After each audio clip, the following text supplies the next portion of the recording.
The 70-year-old Chinese woman wasn't bothering anybody. She was simply resting and leaning against a light pole on Market Street in San Francisco. This is St. Patrick's Day 2021, and there had been a recent wave of attacks on Asians in the Bay Area. At 10:30 in the morning, a suspect in an earlier attack this day assaulted this woman without provocation, hitting her on the head so violently that her right eye was blind and bleeding. But this assailant got more than he bargained for. The woman, who lived in a senior retirement home and had resided in the city for 26 years, instinctively fought back. She pummeled her attacker with a wooden stick. His injuries were so bad they required a trip to the hospital, handcuffed to a stretcher. And witnesses said the police had to hold this woman back as they carted him away. "You bum, why did you hit me?" she called after him. She turned to the crowd of people who had gathered, saying, "This bum, he hit me. He hit me, this bum." This woman refused to be a victim, and so she became a victor. She fought back. You've been watching a series of videos from In Favor titled Treasuring Your Words from Heaven, What to Do and What Not to Do with Your Prophetic Words. We're walking you through 14 different ways to respond to your personal prophecies. So let's just review. You're excited to have received a prophetic word. You're careful to record it and transcribe it, and you are reviewing it regularly. You've prayerfully interpreted the difficult parts, and you have tested this word and determined that it comes from the Lord. You embrace it with all your heart, and you haven't rushed into rash action. You haven't moved too quickly. You've given yourself time for prayer and reflection, and you're seeking confirmation for the timing of the word. You have faith that God will fulfill the prophecy in His own perfect way, in His own perfect time, and you are declaring this word out loud with confidence and expectation. You've also begun to align your life with the Word in order to take steps and partner with God in seeing it come to pass. So you're doing what you know and what you can, and you're depending on God to do what only He can do. So this video now suggests the next step, fighting for the fulfillment of your personal prophecy. If you've received a prophetic word, then prepare yourself for warfare. You'll have to contend for it in prayer, in faith, and in obedience. This is a quote from Faith Wolkema.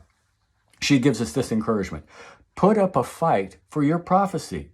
When life is about to take the word from you, fight in prayer, contend in faith, and stand on what God has said.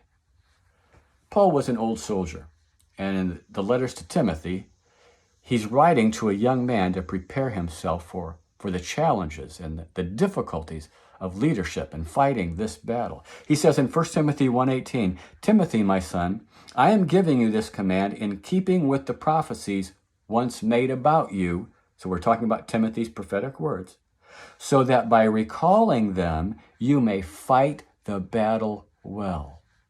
The Good News, or God's Word translation translates it, "Use these prophecies in faith to fight this noble war." This works two ways now.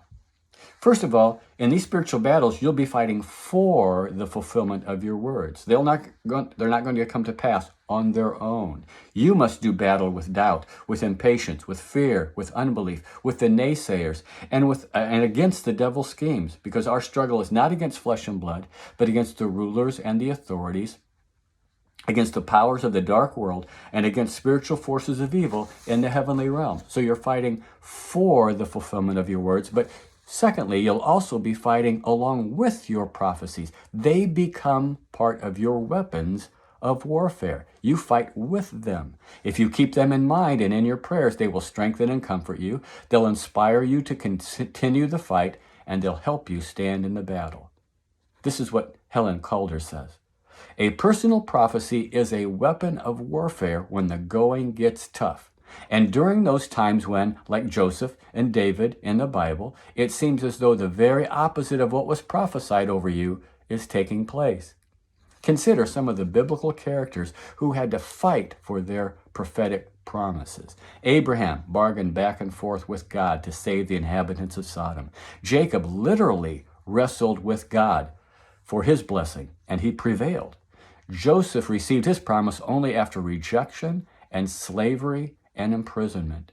Joshua marched and blew trumpets to bring down the walls of Jericho. Nehemiah battled threats and intimidation and opposition and ridicule and distraction and false prophecies before that wall was finally built. Daniel prayed and fasted for weeks while he was pursuing the prophetic vision. Read Acts 27 and see how Paul battled. He weathered storms and shipwreck to reach his prophetic destiny. And the list goes on and on. Moses, Noah, Mordecai and Esther, Gideon, Rahab, David, Old Testament prophets, and New Testament disciples like James and Peter. Listen, this isn't a vacation when you get a prophetic word. It's not like going to the palm reader or to a fortune teller. This is a battle, and you'll be required to fight for it. Cindy Jacobs tells this story about the birth of their son. 2 years before it happened, her husband Mike had a dream that they would have a son, and God told him to name the child Daniel because he would be a mighty man of God. And 2 years later, they were ready. They prayed for the prophetic dream to come true. The very next month, Cindy found out she was pregnant, and now she's recalling his birth. One reason he told us beforehand may have been so we would be able to pray prayers of warfare for Daniel's life. You see, she says, he was born with a condition that inhibited his body from reproducing red blood cells. All the hospital staff would tell us that first night was, he's holding his own, but we can't make any promises. Well, 1 Timothy 1:18 tells us we can wage a good warfare over the prophecies given to us. We took the dream and the prophetic promises given to Mike almost 3 years previously, and we went to prayerful warfare for our son's life. The Lord healed him completely that night. Daniel is now 13 years old and is a great blessing. Teresa Saputa says, the pattern has been around for a long time. God releases a promise, the enemy moves in to resist that promise, and the people of God have to engage in warfare to possess the promise that God has made to them. And that pattern still holds true today. Now, how can you make this response your own? Are you still fighting for one or more of your prophetic promises, or should you be? Do you have unfulfilled words that are laying dormant? Have you given up on any of God's promises to you? I challenge you today to put on the armor and to go into your prayer closet, pick up those prophetic words and get back into the battle. Believe those prophecies, declare them, and fight for them. And if you will stay in the fight for your prophetic promises, the victory will be yours. And that brings us to the next video, response number 13.